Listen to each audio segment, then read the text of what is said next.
Dans cette vidéo, je vais parler du monde mystérieux et différent des Juifs. Venez, explorons ensemble la vie énigmatique des Juifs, l'une des plus anciennes communautés du monde. Tout d'abord, pour définir brièvement le judaïsme est la plus ancienne des religions monothéistes qui existent encore aujourd'hui. Le premier livre révélé à l'humanité a été envoyé aux fils d'Israël, c'est-à-dire aux Juifs. Selon les Juifs, le judaïsme est une religion d'alliance, de contrat. Selon la croyance, en échange de leur foi, Dieu a promis aux Juifs les terres historiquement connues sous le nom de Terre Sainte.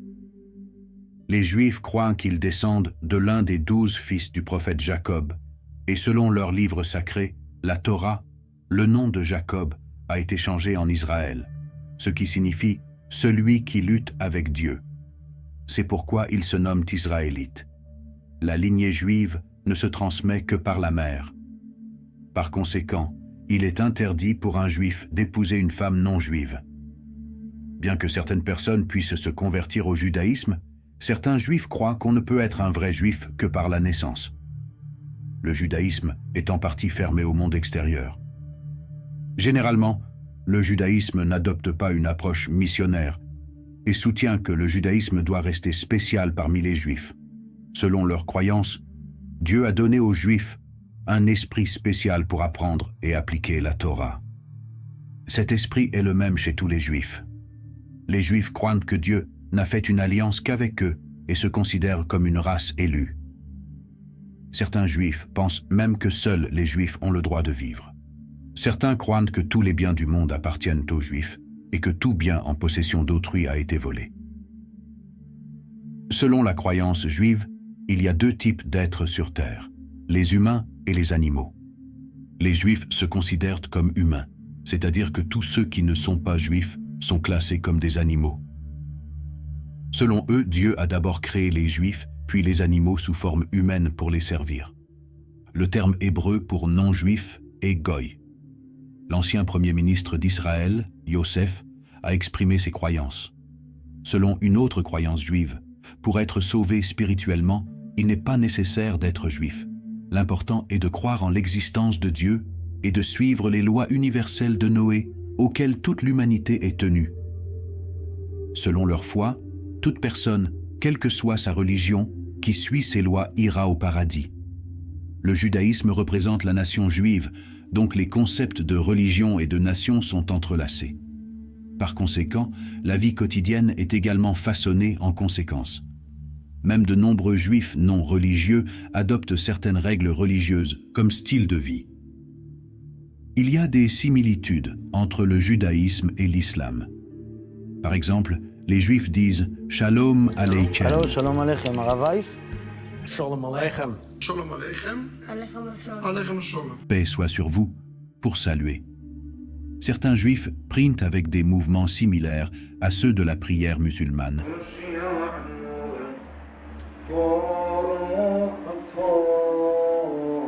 Et prennent également les ablutions.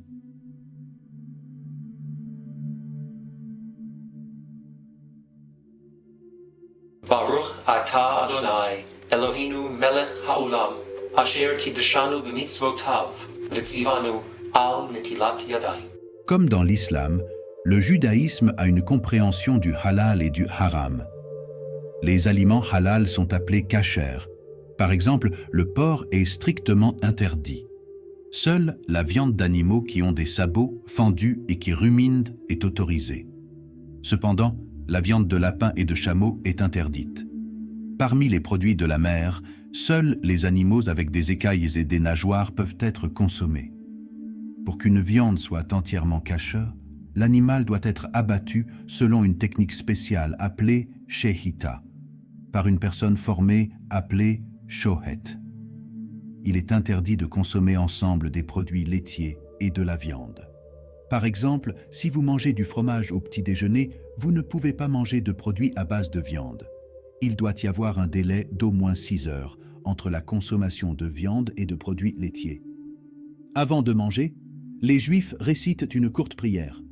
Tous les timbres postes et enveloppes utilisés en Israël sont fabriqués avec une colle kasher. Pour la Pâque juive, les aliments levés sont interdits. La veille de la fête, tout le pain est brûlé et un pain spécial sans levain appelé matzah est consommé. Pendant cette période, certains aliments ne sont pas vendus dans les magasins. Les Juifs nettoient également leurs maisons et bureaux.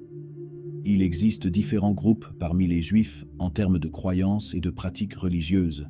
Les Juifs orthodoxes représentent le groupe le plus religieux par rapport aux autres. Les ultra-orthodoxes sont encore plus religieux. Les Juifs orthodoxes se distinguent par leur tenue vestimentaire. Les femmes portent généralement des jupes longues et il est considéré comme inapproprié pour elles de porter des pantalons. Après le mariage, elles doivent couvrir leurs cheveux devant les autres, donc elles utilisent des foulards, des écharpes ou des perruques. Les croyances et les pratiques religieuses varient considérablement parmi les Juifs, et chaque groupe adopte sa propre interprétation et pratique. Entre-temps, notamment au sein des communautés ultra-orthodoxes, il est généralement considéré comme immoral pour une femme de chanter ou de danser en public. Lors des mariages, les hommes et les femmes dansent dans des espaces séparés où ils ne peuvent pas se voir. Les Juifs ont adopté une version du burqa musulman, appelée Forum K. Bien que la plupart des Juifs estiment que ce style vestimentaire n'a rien à voir avec le judaïsme et est trop extrême. En réalité, il existe de nombreuses traditions et pratiques connues et inhabituelles dans ces communautés. Un exemple remonte à 2013, lorsqu'un homme juif s'est enveloppé entièrement dans un sac en nylon lors d'un voyage en avion. La raison en était qu'il croyait être un descendant des anciens prêtres d'Israël et pensait qu'il était interdit de s'approcher des cimetières. Ainsi, il a pris cette mesure extrême en pensant que l'avion survolerait un cimetière. Les hommes dans ces communautés cachent généralement leurs cheveux en les couvrant d'une kippa ou d'un chapeau, ou en utilisant un type de couvre-chef. Ils portent généralement une chemise blanche et une longue veste noire appelée raquel. Les garçons commencent à cultiver des mèches de cheveux appelées peyoté à partir de l'âge de 5 ans, en laissant une mèche de chaque côté. De plus, la circoncision est une croyance importante dans le judaïsme. Les bébés garçons sont circoncis le 8e jour après leur naissance, et lors de cette cérémonie, une goutte de vin est versée dans leur bouche. Lorsqu'une personne reçoit une nouvelle de décès, elle déchire immédiatement un morceau de ses vêtements et ne quitte pas sa maison pendant 1 semaine. Elle ne porte pas de bijoux, ne coupe pas ses cheveux et ne se baigne pas à l'eau chaude pendant cette période. Cependant, le visage, les mains et les pieds peuvent être lavés à l'eau froide. Pendant 1 an après le décès d'un proche, des bougies commémoratives sont allumées. Comprendre correctement la Torah est presque impossible sans une orientation appropriée. C'est pourquoi ils ont un programme de 7 ans qui consiste à étudier 1 page de la Torah par jour. Les hommes ne se séparent jamais de leurs livres, tandis que les femmes ne sont pas encouragées à lire et, dans certains cas, à lire du tout. À la fin du 19e et au début du 20e siècle, certains juifs orthodoxes ont tenté de moderniser en acceptant certaines avancées technologiques, mais les groupes plus conservateurs ont résisté à ces changements, ce qui leur a valu le nom de Haridim ou ultra-orthodoxes. Même au sein des Haridim, il y a des fractions différentes, les hassidiques étant le groupe le plus strict. Aujourd'hui, il y a environ 1,2 million d'ultra-orthodoxes juifs en Israël et 1,8 million dans le monde, ce qui représente 12,6% de la population israélienne. Leur taux de natalité élevé signifiait qu'ils devraient devenir une part beaucoup plus importante de la population juive à l'avenir. En fait, en raison des pertes subies pendant l'Holocauste, ils ont une forte volonté d'augmenter rapidement leur population. En moyenne, chaque femme ultra-orthodoxe a 7,1 enfants. Les Juifs ultra-orthodoxes mènent un mode de vie différent. Ils ne travaillent pas dans des emplois séculiers et consacrent leur vie à l'étude de la Torah. La plupart des hommes adultes travaillent à temps plein dans l'étude religieuse et l'État les soutient financièrement pour qu'ils puissent maintenir ce mode de vie. Ils sont exemptés du service militaire obligatoire car cela entraverait leur pratique religieuse. Ils considèrent la télévision comme un instrument du diable et leur accès à Internet est limité et censuré. Ils utilisent des téléphones spécialement conçus avec une technologie minimale. De plus, leurs enfants fréquentent uniquement des écoles religieuses où le contenu est soigneusement contrôlé et censuré. Les enseignants suivent des directives strictes et le matériel est censuré. Les garçons et les filles reçoivent une éducation séparée et, dans les écoles, ils n'apprennent presque rien en matière de sciences et de technologie. Par conséquent, ceux qui quittent ces communautés et essaient de comprendre et d'apprendre le monde extérieur découvrent qu'ils ont très peu de connaissances. En conséquence, pour ceux qui quittent, la survie passe souvent par la commission de crimes, car ils n'ont aucune compétence pour travailler. De plus, ceux qui quittent ces communautés finissent souvent par revenir, aller en prison ou avoir besoin de réhabilitation. Les chefs religieux des Juifs sont appelés Haham, et tout est considéré comme étant sous leur contrôle.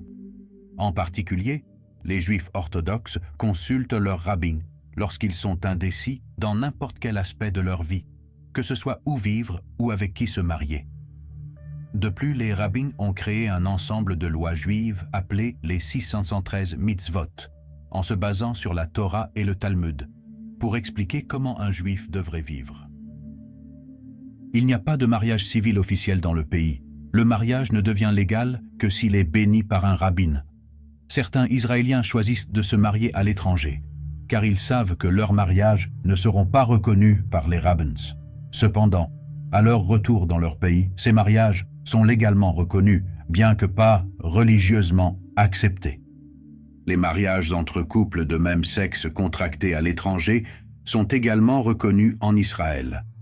Pendant la semaine précédant le mariage, toutes les rencontres sont strictement interdites et un jeûne est observé la veille du mariage. L'âge moyen du mariage est d'environ 20 ans pour les hommes juifs orthodoxes et de 18 à 20 ans pour les femmes, qui sont généralement mariées à 19 ans au plus tard.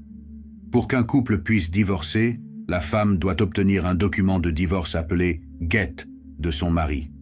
Sauf dans des circonstances exceptionnelles, les femmes n'ont pas le droit de demander le divorce. Elles peuvent seulement intenter une action en divorce. Les femmes qui ne peuvent pas divorcer sont appelées aguno.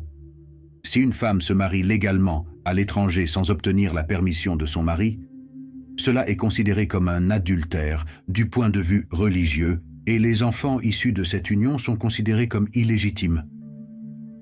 Dans le passé, si une femme avait perdu son mari et n'avait pas de fils pour hériter de lui, elle était tenue d'épouser le frère de son défunt mari, une pratique connue sous le nom de lévira. Aujourd'hui, cette pratique n'est plus courante, mais certaines communautés continuent à la maintenir. Les mariages entre cousins sont courants, en particulier parmi les juifs ultra-orthodoxes, et sont pratiqués pour préserver la pureté de la lignée. Une pratique intéressante est que, contrairement à de nombreuses autres cultures, le mariage entre une nièce et son oncle est autorisé dans le judaïsme. Bien que seulement 16% de la population israélienne pratique encore les mariages arrangés, ce chiffre atteint 80% parmi les juifs orthodoxes.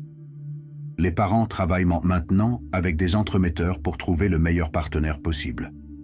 En général, 3 ou 4 rencontres sont considérées comme suffisantes pour prendre une décision sur le mariage. Les couples juifs orthodoxes ont 2 lits simples dans leur chambre à coucher au lieu d'un lit double, car cela permet aux couples de dormir séparément pendant la période menstruelle des femmes, pendant laquelle le contact physique est interdit.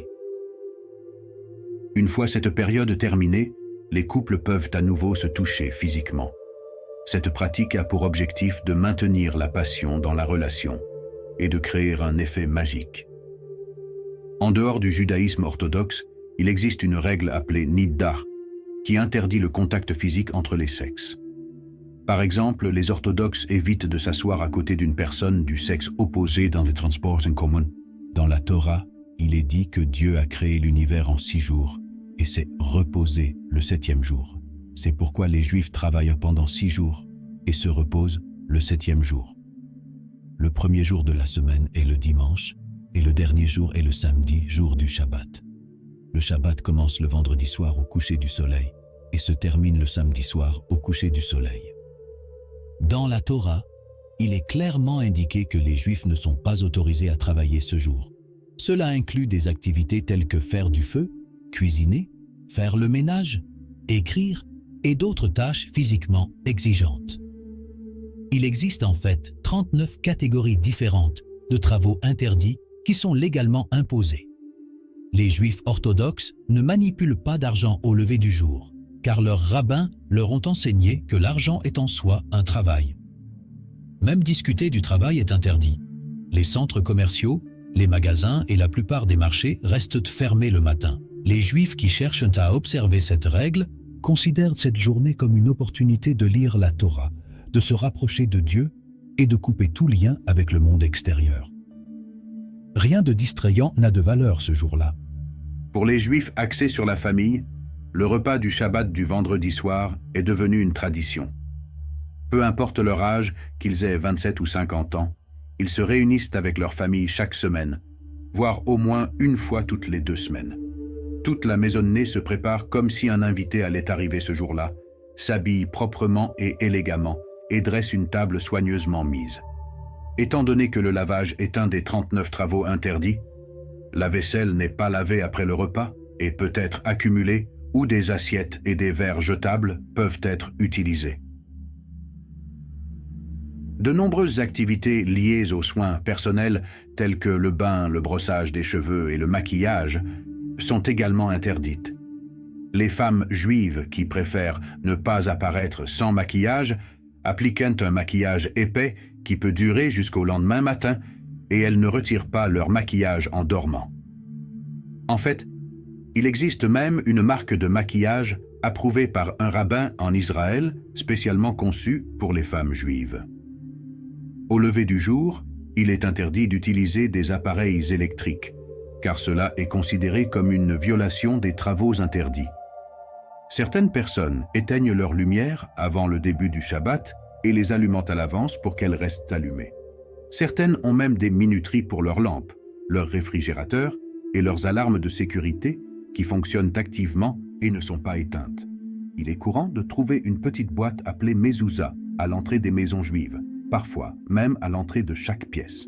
Cette boîte contient des extraits de la Torah écrits sur du parchemin, généralement de la peau d'animal. En entrant et en sortant de la maison, les Juifs touchent et embrassent cette mezouza. Elle symbolise la protection divine sur la maison. La plus grande mezouza du monde se trouve à l'aéroport Ben Gourion d'Israël. La journée la plus sainte de l'année pour les Juifs est le Yom Kippour, considéré comme une journée de repentance selon leurs croyances. Ce jour-là, les Juifs jeûnent et prient pendant 25 heures à partir du coucher du soleil. Selon un sondage, 60,5% des Juifs jeûnent ce jour-là. Les repas sont servis uniquement dans les hôtels et sont généralement froids, car Yom Kippour est un jour férié officiel en Israël, à l'exception des synagogues, où tout est fermé pendant 25 heures, y compris les petites routes des centres-villes, à l'exception de quelques quartiers arabes. Même les autoroutes, les ponts et les routes interurbaines du pays sont fermés, y compris les postes frontières. En plus de cela, les transports en commun s'arrêtent, et même les compagnies aériennes israéliennes cessent leurs vols ce jour-là, et les émissions de radio et de télévision sont interrompues.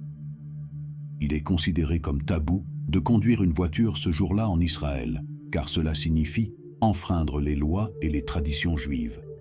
Par conséquent, de nombreux enfants et familles sont aperçus à vélo sur les routes principales. En ce qui concerne la consommation de porc, il n'est pas illégal en Israël, mais il est limité aux régions où la majorité de la population est chrétienne, car il existe une loi interdisant l'élevage et l'abattage de porcs en dehors de ces régions. Malgré cela, il existe depuis des années une usine de porcs réussie en Israël, notamment à Jérusalem, bien que l'entrée des porcs sur les terres de Jérusalem soit également interdite. Les Israéliens ont trouvé une solution à ce problème en construisant des plateformes en bois sur le sol des fermes, de sorte que les pieds des porcs ne touchent pas la terre d'Israël. Dans certains restaurants, épiceries et boucheries, des produits de porc sont vendus ouvertement. Les emballages de charcuterie portent généralement le nom d'autres types de viande au lieu du porc, tandis que les menus des restaurants le désignent généralement comme viande blanche ou viande non kosher. La plupart des gens comprennent facilement cette codification. Pour les Juifs, le lieu le plus important au monde est le mur des Lamentations, à Jérusalem. La raison en est que ce mur est le seul vestige debout du temple de Salomon, le lieu le plus sacré pour les Juifs. Aujourd'hui, il est utilisé comme un lieu de prière en plein air où les femmes et les hommes prient séparément derrière un paravent. Ce lieu est appelé le mur des Lamentations, et il servait autrefois de lieu saint où les hommes juifs devaient effectuer le pèlerinage 3 fois par an avant d'être détruits par les Romains. Bien que l'obligation du pèlerinage ait pris fin après la destruction du temple, certains juifs viennent toujours au mur des Lamentations pour imiter les pèlerinages effectués dans l'Antiquité. De plus, lorsqu'ils prient, les Juifs portent un objet appelé téphilin sur leur bras gauche qui contient des passages de la Torah écrits à la main. Les Juifs ultra-orthodoxes, également appelés Haredim, critiquent régulièrement les politiques d'Israël, en particulier le groupe le plus strict, les Hasédim, qui ne reconnaissent pas l'État d'Israël et s'opposent au sionisme. Selon leurs croyances, la venue du Messie est nécessaire pour la création de l'État d'Israël, de sorte que la création d'un État juif a été interdite par l'histoire. Selon certains points de vue, les Juifs devraient vivre sous la souveraineté de l'État de Palestine. Depuis l'exil, les Juifs se sont répandus partout dans le monde. Par conséquent, non seulement en Israël, mais aussi aux États-Unis, en France, au Canada, au Royaume-Uni, en Argentine, au Brésil et même en Australie, il existe encore de grandes communautés juives. La population juive totale dans le monde est estimée à 15,2 millions de personnes. Les quartiers où les Haredim sont principalement présents se trouvent à Jérusalem et dans le sud d'Israël. Aux États-Unis, en particulier à New York, on trouve des quartiers juifs. Le terme judaïsme provient du mot Judée, tandis que le livre sacré, la Torah, a été révélé à Moïse, mais les Juifs croient aussi en des époques antérieures à Moïse. Par conséquent, dans le judaïsme, les concepts de religion et de race sont souvent étroitement liés.